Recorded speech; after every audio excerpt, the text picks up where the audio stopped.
नमस्कार, मैं हूं सुशांत सिन्हा। देश में इस वक्त चुनाव का खुमार है और इंडिया टीवी भी लगातार चुनाव से जुड़ी हुई हर बड़ी खबर, हर बड़ी वो शख्सियत जो चुनाव में सुर्खियां बना रही है, आप तक लेकर आ रहा है ताकि चुनाव से जुड़ी हुई हर बात, हर एनालिसिस आपके सामने सटीक ढंग से पहुंच सके।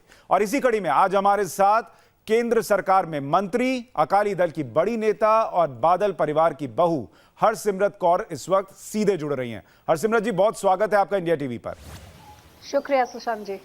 हरसिमरत जी, मेरा पहला सवाल आपसे यही होगा, क्योंकि आप केंद्र में सरकार का हिस्सा भी हैं और सूबे में आपका जो परिवार जिससे आप जुड़ी हुई हैं उसका सियासी तौर पर काफ़ी दखल भी है और आप ज़मीनी तौर पर जुड़ी हुई नेता हैं। इसलिए मैं आपसे जानना चाहता हूं कि आपका ज़मीनी आकलन क्या कहता है, 23 मई को देश भर में क्या नतीजे रहने वाले हैं और पंजाब के नतीजे क्या कहने वाले हैं? ये बिल्कुल साफ है कि 23 मई को कांग्रेस गई और ये देश में ही नहीं लेकिन पंजाब से लेकर देश के हर एक कोने में कांग्रेस गई आए 23 मई। और इसके कारण ये है कि जे आप मेरे राज्य की पंजाब की बात करें तो 2 साल पहले जो झूठे वादे करके झूठा मैनिफेस्टो लेके जो लोगों के पास गए थे, अब 2 साल में लोग अच्छी तरह समझ गए हैं कि वो एक बहुत बड़ा झूठ का पुलंदा था, क्योंकि एक भी उसमें से लागू नहीं हुआ है, बल्कि बोझ के ऊपर बोझ लोगों के ऊपर डाला गया है, जिस करके हर एक वर्ग 950 किसानों ने खुदकुशी कर ली है और बाकी सब धरने पे रेत की पटरी पे बैठे हुए हैं। आज टीचरों को डांगों लकड़ियां फेर के लाठियां फेर के उनको कहा जा रहा है कि 40,000 की तनख्वाह से 10,000 पे आ जाइए, नहीं तो लाठी खा के आप रवाना हो जाइए। वो धरने पे बैठे हैं। जो टीचरें हैं, वो जो नर्सें हैं, वो अस्पताल की छतों पे चढ़ के वहां से छलांग मार रहे हैं, उनके ऊपर केस किए जा रहे हैं। तो कोई भी ऐसा वर्ग नहीं है, मुलाजिम वर्ग, आपको हैरानी होगी, इसी सेक्रेटेरिएट में ही ताला लगा के वो भी धरने पे बैठे हैं।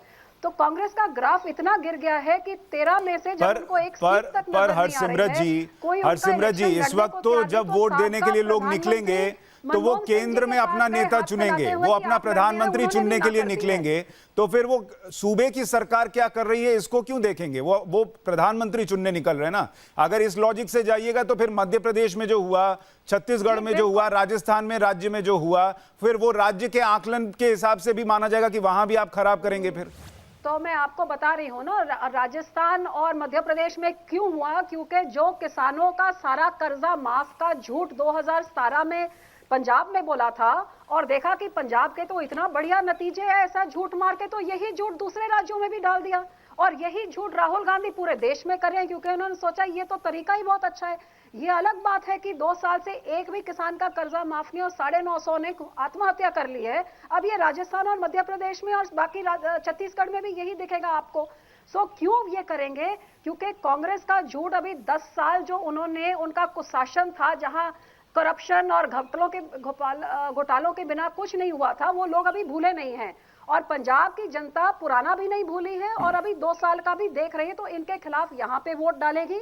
और जब प्रधानमंत्री की बात आएगी तो इस बात को आप ना भूलिए कि ये राहुल गांधी जो एक आतंकवादी को तो मसूद अजहर जी करके बोलते हैं, और जो देश का प्रधानमंत्री, जो हर एक का प्रधानमंत्री होता है, किसी पार्टी का नहीं, उसको चोर चोर कहते हैं। और इनके खुद के मंत्री जब जाके वो पाकिस्तान जनरल के गले लगते हैं, जो हमारे फौजियों को मारते हैं, हमारे लोगों के हमला की साजिश करते हैं, तो उस मंत्री को तो रोकते नहीं हैं। और वो ही मंत्री जब पाकिस्तान के गले लगते हैं, प्रधानमंत्री के अपनी दोस्ती निभाते, तब भी कुछ नहीं बोलते।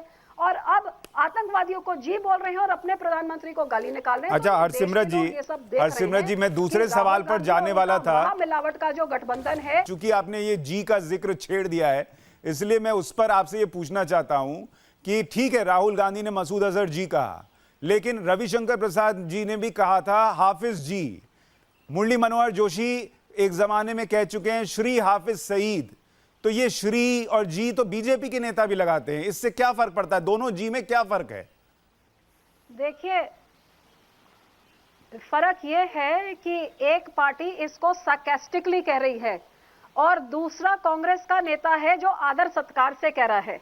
ये बहुत बड़ा फर्क होता है। नहीं, कांग्रेस भी कह रही है कि वो सरकाज़्म था। मानसिकता को दिखाता है कि आज की क्या था। कांग्रेस भी कह रही है कि उन्होंने भी कटाक्ष करते हुए कहा था मसूद अजहर जी। हाँ, आप उनका जो भाषा देखिए, उसमें कोई कटाक्ष की तो लाइन ना आगे थी ना पीछे थी। और वो सब छोड़िए, मैं आपसे ये पूछती हूँ, जब उनका मंत्री जाके आर्मी जनरल के गले लगता है तो राहुल गांधी जी कुछ बोले? जब अपने देशवासी की भावना को ठेस पहुंचा के उधर जाके पाकिस्तान प्रधानमंत्री के साथ दोस्ती निभाता है तो राहुल गांधी जी ने मुंह खोला?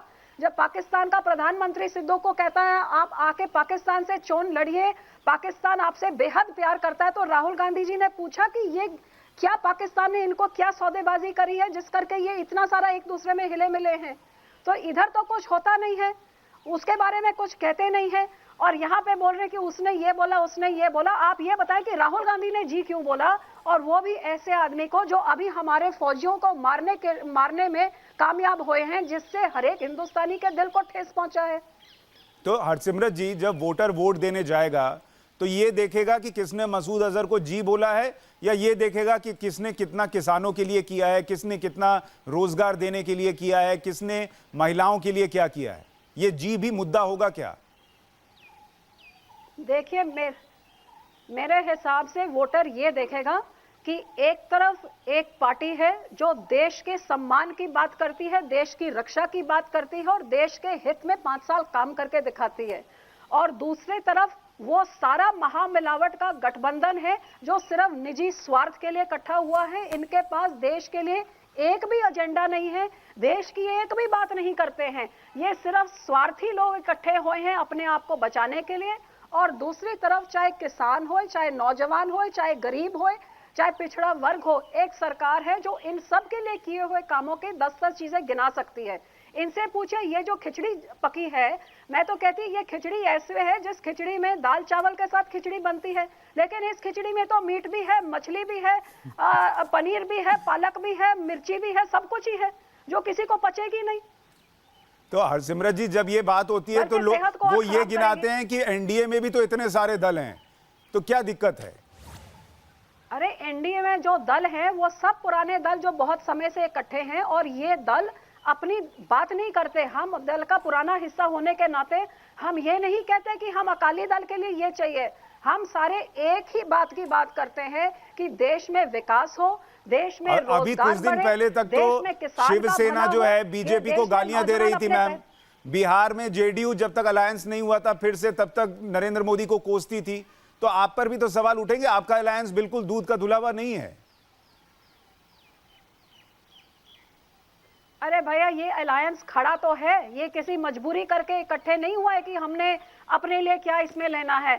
अब एक अलायंस में इतनी डेमोक्रेसी तो है कि आपको किसी का कुछ अच्छा नहीं लगता वो तो बोल सकते हैं, लेकिन जो इतना बुरा लगता होता तो ये लोग सब अलायंस छोड़ के निकल जाते, लेकिन निकला है कोई? 5 साल आपको अलायंस चला के दिखाई है ना। ठीक है हरसिमरत जी, बहुत शुक्रिया आपका इस चर्चा में हमारे साथ जुड़ने के लिए और बहुत सारी अहम बातें रखने के लिए।